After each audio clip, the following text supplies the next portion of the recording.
नमस्कार विद्यार्थी मित्रांनो. आज आपण या पाठात उत्क्रांतीची संकल्पना, प्राण्यांच्या उत्क्रांतीचे टप्पे, तसेच मानव सदृश्य वानर या सर्वांची माहिती शिकणार आहोत. स्पष्टीकरण. उत्क्रांती या शब्दाचा सर्वसाधारण अर्थ सतत आणि संथ वेगाने होणारा बदल असा होतो. सजीवांच्या जीवनातील उत्क्रांतीच्या संकल्पनेचे स्पष्टीकरण पुढील प्रमाणे करता येईल. पर्यावरणातील बदलांशी जुळवून घेण्याचा आणि आपले अस्तित्व टिकवून धरण्याच्या प्रयत्नात हे बदल एखाद्या विशिष्ट प्राणी जातीच्या पुढील पिढ्यांमध्ये आनुवंशिकतेचे रूप धारण करतात.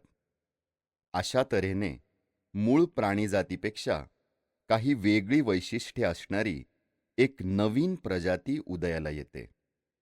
ही नवीन प्रजाती मूळ प्राणीजातीपेक्षा अधिक उत्क्रांत असते.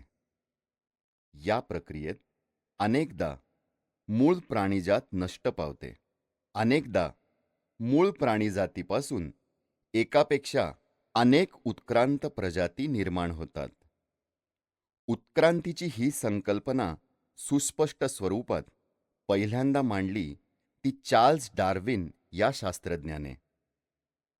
ज्या प्रजाती बदलत्या पर्यावरणाशी जुळवून घेण्यास सक्षम असतात त्याच फक्त टिकून राहतात.